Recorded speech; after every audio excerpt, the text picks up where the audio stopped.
Ay, boss! Kanin pa nga! Dito! Diyos ko, ito na naman itong mga to. Bubulos na naman. Singkarang sisiba kumain ng tatakaw. Pang 50 at ang kanin na nila to. Diyos ko. Hello again! Ito pa yung mga kanin nyo. Ayan, ayan. Ito pa. Okay.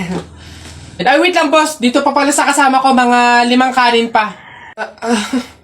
Tama na naman! Ang sisiba nyo kumain ng tatakaw nyo eh. Tirahan nyo naman yung iba, no? Baka maubusan. Parang mga hindi kayo nakain. Kanina pa kayo dito, ha? Diyos ko po, ang litsan, walang kabusugan. Uwi! Diyos ko, dito na tumira eh. Teka. Nasaan manager nyo? Ganito ba mga empleyado dito? Eto naman si Sir, hindi mabiro. May 3 kaban pa dun sila saing lang. Wait lang. Masyado ka naman seryoso masyado. Gusto nyo lahat ng kanin dito, iuwi nyo na. Ha? Wait lang, teka lang. Dadalhin ko dito pagkasaing, ha? Sige. Hoy, Jepoy! Bakit? Alam mo, sabi sa akin ni Christian kahapon, takting yun, niyayabang ka ata nun eh. Ikaw daw yung kumuha ng mga itlog ng manok, tapos pinagbabato mo daw, papayag ka nun, tapos sabi sa akin nung isang araw, ikaw daw yung nagsulat ng bototoy dun sa kotse ni Kuya Eman. Papayag ka nun? Kung ako hindi ako papayag dun, sasapakin ko talaga yun. Sinabi niya yun? Nasaan yun? Panapok talaga sa akin yun. Ayun, Jepoy, niyayabaan ka pa na nung isang araw pa yan eh. Kung ako sa'yo, talaga sasapain ko yan. Yabang-yabang yan sa'yo eh. Hoy, Christian.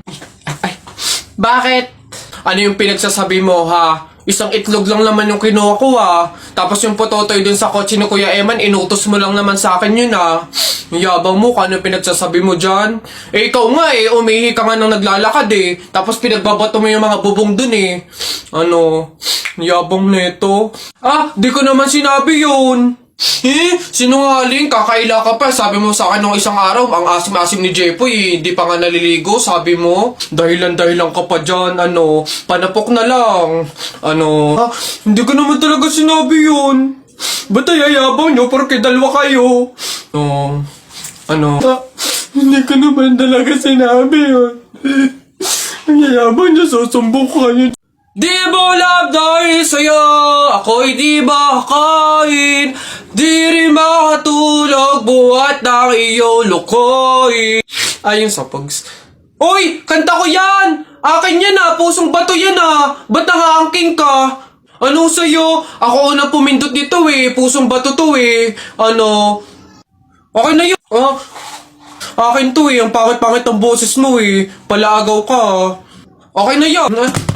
Hindi ako papayag. Taalis-alis kayo din tapos yung hinahanapin nyo. Wala na yun stop na yun. Kanina pa yun akin na to Stop na lang yan Tigil na lang yan. Hindi ako papayag. Akin to Stop. Panapok. Suntukan tayo. Yabang nito Panapok. Yun na yan sa'yo na yan Isang kanta lang naman 10 pa kanta ko dyan Narda sunod dyan Narda. Akin yun. Ayun ho. Ayan, magandang hapon po sa mga viewers natin dyan. Andito po kami ngayon sa reunion ng aming pamilya. Kung makikita nyo, ayan ho ang mga handa naming pagsasalu-saluhan mamaya. Eto nga ho, yung baboy na kinatay namin kagabi. Tsaka yung, Kuya Alfred! Kaway naman dyan! Live tayo! Yan, ayos! Ayan ho, ngayon, kasama po namin makikita nyo dito sa live natin sa Facebook yung kamag-anakan mga angkan, mga pamilya, mga pamangkin Ayan. Magkakasama po kami ngayon sa aming reunion ng pamilya. Kanina pumunta ko. Ano yun? Ang baho! Ano ba yan? Kakasuka naman, ba't kasi dito pa natae? Baho. Oo nga, ano ba yan? Hindi na nahiya. Dito pa talaga sa mall ng CR, tumae. Alam na, ang daming tao dito. Baho-baho, ano ba yan? Gusto siguro makaranas na magandang CR. Pangit siguro na CR sa kanila. Babe, andito na ako. Amoy kandila. Hala, babe! Bakit? Amoy kandila eh. Di ba pamahiin yun? Pag daw amoy kandila, meron daw masamang kaluluwa na nagpaparamdam. Paano na? Ay. Mansari kasi natin ngayon, babe. Kaya may pakandila. Ginawa mong horror yung special day natin. Di mo pa ako binabati eh. Puro ka kasi pamahiin. Happy Mansari! Nakita ko nanay mo kumakain ng giniling. Sinapak ko gumiling-giling. Wala. For your information, pwet mong may lotion. Pag na-infection, congratulations! Pangit ito. Nakita ko nanay mo namamalimos. Binigyan ko ng piso. Gusto pa doon. O ako na, damit mo puti, shirt mo puti, amoyin mo kilikili mo, amoy dato puti! Yun na yun, o ito. Nakita ko nanay mo nasa bubong. Kung binato ko ng talong, shoot sa ilong! Sa flip, teka lang, meron pa. Hindi ako natakot sa bagyong Ondoy. Ha? Natakot ako sa nanay mong mukhang unggoy.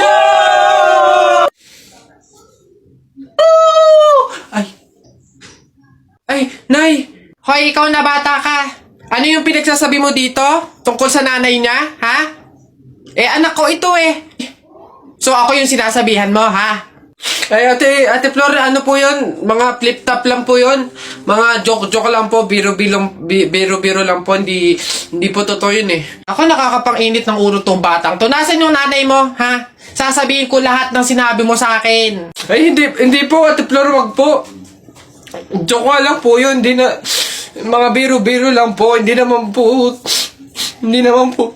totoo yun.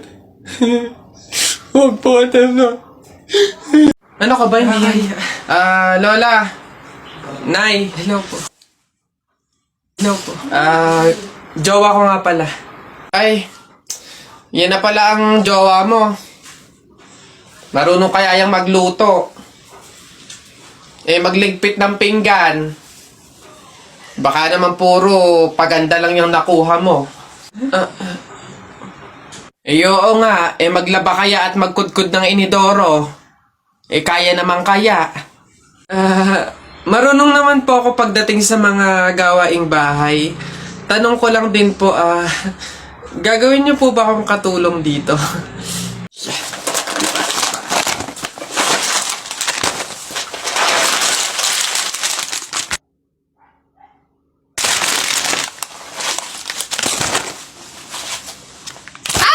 Ikaw yung patay dun sa kabilang kanto, di ba?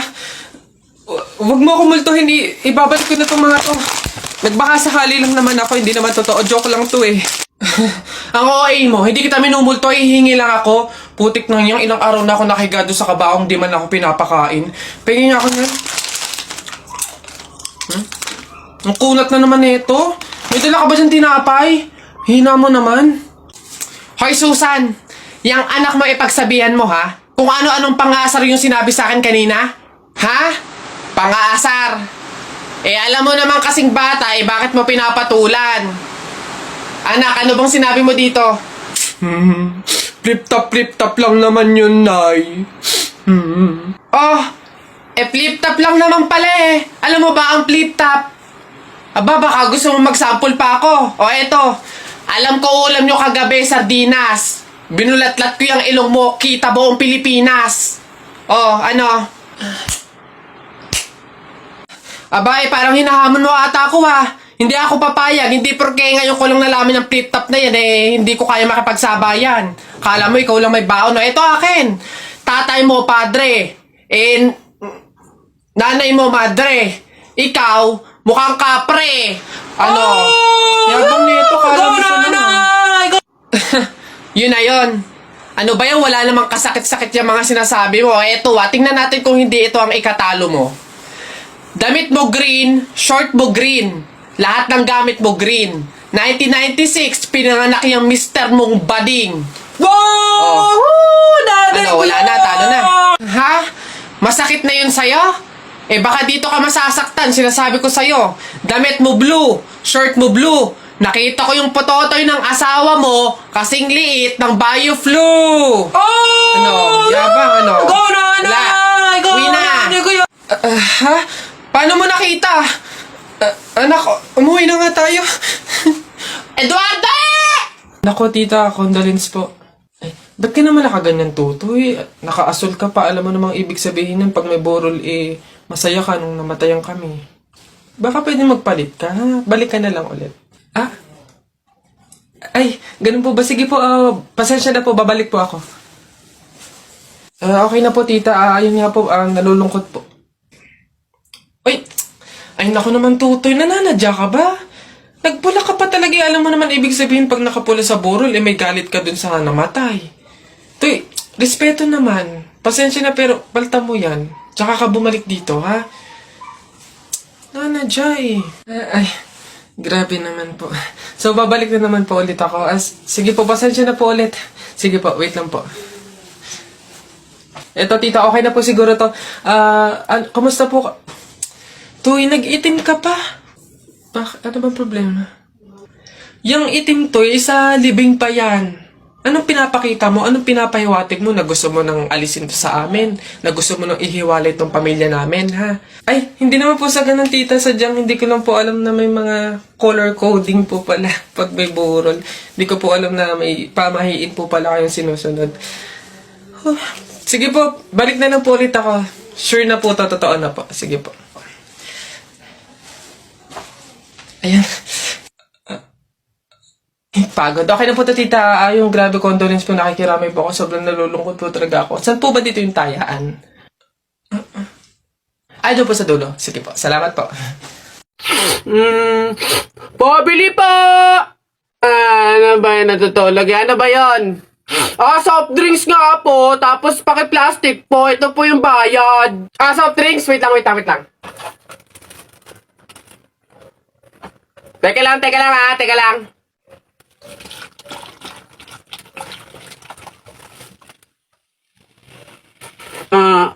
Ba't mo binabawasan yung soft drinks ko? Susubo ko na kay nanay. Hindi, joke lang yun. Ito na.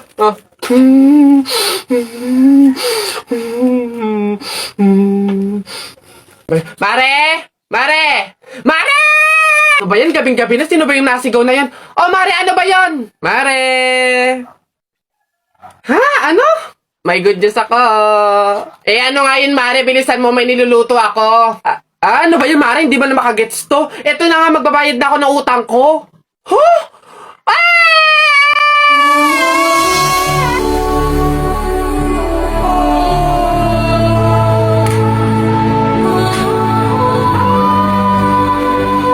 Diyos ko po, salamat. Akin na. Ay, ito na nga. Ito naman si Mare. Masyado naman akala mo naman hindi. Ito na, oh. Ay, Mare, teka lang. Bakit? Di ba pamahiin, bawal daw mag-abot ng pera tuwing gabi, mamalasin daw. Ay, oo nga pala, nakalimutan ko. Paano, Mare? Bukas ko na bayaran. Otot mo, hindi pwede. Baka after 2 years mo bago ulit maibigay ang utang mo. Paano nga, Mare? May pamahiin. Di ba bawal iabot? Di, ibato ko na lang. Aray ka! Aray, tumama sa mata ko. Ang sakit talaga nun, guys. Okay, action. Ganito na nga lang, Mare. I-download at gamitin mo na nga lang to sa Cebuana Express app para makapagpadala ka sa akin ng pera. Pwede magpadala ng pera dun, Mare? Abay, oo naman, Mare. Hindi lang yan. Ang Cebuana Express, ultimate sangla app yan. Pwede kang magsangla, mag-renew, at tumubos gamit lang yung cellphone mo. Si Cebuana mismo ang pupunta sa'yo. Saka di ba magpapadala ka ng pera? Libre lang ang padala ng pera. Cebuana Express to Cebuana Express to any 3,000 Cebuana Luwilier branches nationwide. Nako, napakadaling i-download, i-install at gamitin ang Cebuana Express app. Kaya kung ako sa'yo, yan na lang yung gamitin mo para makabayad ka ng mga utang mo. Tagal bago magbayad. Tsaka, napakadaling gumawa ng account dyan. Sige na, Mare. I-download ko na nga lang tong Cebuana Express app para makapagpadala na ako ng pera sa'yo. Yan, tama yan. Gamitin mo yung Cebuana Express app. Dali. Asa na ba? Bilis, ang tagal naman. Ayan na. Bayad na ako ng utang ko, ha? Sige na, Mare. Bye! Ayan. Kulang, Mare, kulang ng 1,000 yun. Mare, kulang ng 1,000!